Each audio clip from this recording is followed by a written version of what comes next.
نحمدہ ونصلی ونصلی علی رسولہ الکریم اما بعد فاعوذ باللہ من الشیطان الرجیم بسم اللہ الرحمن الرحیم۔ آج ایک بار پھر تفسیر کے لیکچر میں آپ سے ملاقات ہو رہی ہے۔ آج کا جو ہمارا لیکچر ہے سورۃ البقرہ کی آیت نمبر 153 سے ہم سٹارٹ کر رہے ہیں اور یہ پارہ نمبر 2 سیقول ہے۔ اعوذ باللہ من الشیطان الرجیم بسم اللہ الرحمن الرحیم۔ یا ایھا الذین آمنوا استعینوا بالصبر والصلاۃ، اے ایمان والو تم مدد حاصل کرو بالصبر والصلاۃ، صبر اور نماز سے۔ ان اللہ مع الصابرین، بے شک اللہ صبر کرنے والوں کے ساتھ ہے۔ ولا تقولوا لمن يقتل في سبيل الله اموات، اور جو لوگ اللہ کے راستے میں شہید ہو جائیں، قتل کر دے جائیں، ان کو تم مردہ نہ کہو۔ بل احیاء ولکن لا تشعرون، بلکہ وہ زندہ ہیں اور تمہیں ان کا احساس نہیں۔ وَلَنَبْلُوَنَّكُمْ بِشَيْءٍ مِّنَ الْخَوْفِ، اور دیکھو ہم تمہیں آزمائیں گے، ضرور البتہ ضرور ہم تمہیں آزمائیں گے، کبھی خوف سے، بِشَيْءٍ مِّنَ الْخَوْفِ کبھی خوف سے، والجوع کبھی بھوک سے، وَنَقْصٍ مِّنَ الْأَمْوَالِ اور کبھی مال و جان اور پھلوں میں کمی کر کے، وَالثَّمَرَاتِ اور پھلوں میں کمی کر کے، وَبَشِّرِ الصَّابِرِينَ اور صبر سے کام لیں، ان کو خوشخبری سنا دو۔ وَبَشِّرِ الصَّابِرِينَ مطلب جو خوشخبری سنا دو ان کو جو صبر کرنے والے ہیں۔ اللہ تبارک و تعالیٰ نے ارشاد فرمایا کہ دیکھیں کہ پہلی آیت ہے نا، یا ایھا الذین آمنوا استعینوا بالصبر والصلاۃ، اس صورت کی آیت نمبر 40 سے لے کر بنی اسرائیل سے متعلق جو سلسلہ شروع ہوا تھا وہ اب یہاں سے پچھلی آیت تک پورا ہو گیا، اور آخر میں مسلمانوں کو ہدایت کر دی گئی کہ وہ فضول بحثوں میں الجھنے کے بجائے اپنے دین پر زیادہ سے زیادہ عمل کرنے کی طرف متوجہ ہوں۔ چنانچہ اب مختلف یہاں سے یا ایھا الذین آمنوا استعینوا بالصبر والصلاۃ، یہاں سے مختلف اسلامی عقائد اور احکام کا بیان شروع ہو رہا ہے۔ تو اس بیان کا آغاز سب سے پہلے اللہ تبارک و تعالیٰ نے صبر کی تاکید کے ساتھ ہوا، کیونکہ یہ دور وہ ہے کہ جس میں مسلمانوں کو اپنے دین پر عمل کرنے اور اس کے تبلیغ میں دشمنوں کی طرف سے طرح طرح کی رکاوٹیں پیش آئیں گی، اور اب بھی آ رہی ہیں اور اس زمانے میں بھی آ رہی تھی۔ تو اسی زمانے میں جنگوں کا سلسلہ بھی جاری تھا اور بہت سی سختیاں برداشت کرنی پڑ رہی تھیں۔ تو جنگوں میں اپنے عزیز رشتہ داروں اور دوستوں کو بھی شہید ہوتا بندہ دیکھ رہا تھا، یا پھر دن سے مقابلہ کرنا پڑ رہا تھا جو مخالف کی سمت سے آ رہے تھے، ادھر سے بھی کوئی اپنے رشتہ دار وغیرہ اور اس طرح کی بھی سچویشن سامنے آ رہی تھی۔ لہٰذا مسلمانوں کو تلقین کی جا رہی ہے کہ دین حق کے راستے میں مختلف آزمائش آئیں گی، ٹھیک ہے؟ تو ایک مومن کا کام یہ ہے کہ وہ اللہ کی مشیت پر راضی رہ کر صبر کا مظاہرہ کرے، صبر کے ساتھ کام لے، اور واضح ہے کہ صبر کا مطلب یہ نہیں کہ انسان کسی تکلیف یا صدمے پر روئے نہیں۔ دیکھیں رونا ایک الگ چیز ہے، وہ فطری محبت کا تقاضا ہوتا ہے۔ جب مثال کے طور پر آپ دیکھتے ہیں نا کہ جب کسی کا والد فوت ہو گیا، والدہ فوت ہو گئی، بیٹا فوت ہو گیا، تو اب اس میں انسان کو ظاہر بات اس کی آنکھوں سے آنسو آنا شروع ہو جاتے ہیں کہ انسان کو دیکھ تو وہ رونا شروع کر دیتا ہے۔ اب وہ دیکھیں وہ ایک محبت کا تقاضا ہوتا ہے، پھر اس میں جب کوئی بھی تسلی دینے والا ہوتا ہے صبر کی تلقین کرتا ہے، ٹھیک ہے؟ اب وہ جو رونا ہے وہ محبت اور فطری طور پہ آنسو بہہ پڑتے ہیں، ٹھیک ہے؟ وہ ایک الگ بات ہے، ٹھیک ہے؟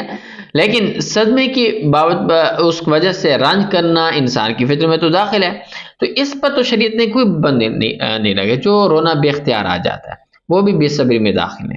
البتہ صبر کا مطلب یہ ہے کہ صدمے کے باوجود اللہ سے کوئی شکوہ نہ کرے، اللہ سے کوئی شکایت نہ کرے، یہ مطلب ہے صبر کا، بلکہ اللہ کے فیصلے پر انسان عقلی طور پر راضی رہے۔ اب دیکھیں اس کی مثال ایسی ہے نا، جیسے کہ ہم کہتے ہیں نا کہ جیسا کہ ہم وہ کسی سے تعزیت کرنے کے لیے جاتے ہیں، ٹھیک ہے؟ تو پھر ہم ادھر سے دو لفظ یہ ادا کرتے ہیں کہ ایک تو صبر کریں اور دوسرا اللہ کی مرضی، کہ بس موت کا وقت لکھا ہوا تھا، موت آنی تھی، آ گئی، تو اب وہ بھی اس کو بھی تسلی ہو جاتی ہے کہ ٹھیک ہے جی اللہ کا فیصلہ تھا، ایک دن ہم نے بھی جانا ہے، تو اس لیے کہ اس سے تسلی بھی ہو جاتی ہے اور انسان کو صبر آ جاتا ہے، ٹھیک ہے؟ یہ چیزیں ہوتی ہیں، ٹھیک ہے؟ تو اور اسی طرح اس کی ایک مثال ایسے کہ جیسے ڈاکٹر کوئی آپریشن کرے تو انسان کو تکلیف تو ہوتی ہے، اور بسا اوقات اس تکلیف کی وجہ سے انسان بے ساختہ چلا بھی اٹھتا ہے، تو لیکن اسے ڈاکٹر سے شکایت نہیں ہوتی، وہ ڈاکٹر سے شکایت نہیں کرتا تو مجھے کیوں ایسے کر رہا ہے، ایسے کیوں کر رہا ہے، تاکہ اسے پتہ یار یہ میری ہمدردی کر رہا ہے، اسی میں میری مصلحت ہے، ٹھیک ہے؟ اب دیکھیں کہ پھر اگلی آیات میں اللہ تبارک و تعالیٰ نے ارشاد فرمایا، اور پھر اسی کے ساتھ آپ دیکھیں نا کہ یا ولا تقولوا لمن يقتل في سبيل الله اموات بل احياء ولكن لا تشعرون، کہ صبر کے ساتھ پھر اگلی آیت میں یہ بیان فرمایا کہ جو شہید ہو جائیں تو انہیں مردہ نہ کہو۔ دیکھیں کہ ایک مختلف قسم کے عالم ہوتا ہے، ایک یہ عالم دنیا، ایک عالم عربات ہے، ایک پھر قبر کا عالم ہے، اور پھر ایک قیامت کا عالم ہے، ایک جنت کا عالم ہے، جہنم کا عالم ہے، مختلف عالم ہے اور ان کے حالات مختلف ہیں۔ تو ہر ایک کو دوسرے پر قیاس نہیں کرنا چاہیے۔ ہم اس دنیا کے عالم، ہم نے تو ابھی تک یہ دنیا کا عالم دیکھا ہے نا، دنیا کی زندگی کو دیکھا، تو ہم اس پر دوسرے عالم کو قیاس نہیں کر سکتے کہ جیسا کہ اس کے اندر یہ ہو رہا ہے تو اس کے اندر وہ بھی ایسا ہوگا، قبر کا عالم ایسا ہوگا، یوں نہیں۔ اس کی حقیقت کیا ہے؟ وہ جب ہم جائیں گے وہاں پر تو تب پتہ چلے گا کہ اس وقت وہاں کا عالم کیا ہوتا ہے، اس کی کیفیات کیا ہوتی ہیں۔ تو لہذا ہم یہاں پر تو قیاس نہیں کر سکتے۔ باقی اللہ نے جو فرما دیا، اللہ کی بات کو ہم نے مان لیا، حقیقت حال اللہ ہی بہتر جانتے ہوتے ہیں۔ تو اللہ نے جب یہ کہہ دیا کہ جو اللہ کے راستے میں شہید ہو جائیں ان کو تم مردہ نہ کہو بلکہ وہ زندہ ہے۔ اب اس سے ایک طرح تو یہ بھی بات ثابت ہو رہی ہے کہ اللہ کے راستے میں شہید ہونے والوں کے بہت زیادہ فضائل ہیں، اور احادیث مبارکہ کے اندر بھی بہت زیادہ فضائل آئے ہیں۔ بہرحال تو اب آزمایا جاتا ہے، کبھی کوئی اپنا گھر کا فرد کوئی شہید ہو جائے تو ایک چلا جائے دنیا سے، تو ایک وہ عجیب سا ماحول بن جاتا ہے، کریٹ ہو جاتا ہے۔ تو لہٰذا اب اس میں انسان کو صبر کے ساتھ ساتھ اللہ نے یہ بھی کہہ دیا کہ جب وہ زندہ ہے آپ صبر اختیار کرو، اور پھر ہم انسان کو مختلف طریقوں سے آزمائیں گے، کبھی مال و دولت دے کر، کبھی لے کر، کبھی بھوک سے، کبھی ڈر سے، مختلف طریقوں سے اللہ انسان کو آزماتا ہے، مسلمان کو۔ لہذا ہمارا کام یہ ہے کہ ہم اس پر ثابت قدم رہیں۔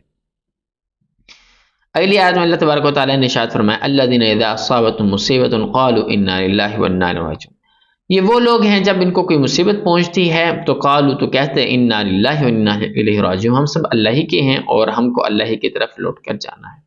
اولئک علیہم صلوات من ربہم ورحمہ، یہ وہ لوگ ہیں کہ جن پر ان کے پروردگار کی طرف سے رحمت ہیں، خصوصی عنایتیں ہوتی ہیں، فضل ہوتا ہے، اور رحمت ہوتی ہے۔ واولئک هم المہتدون، یہی لوگ ہیں جو ہدایت پر ہیں۔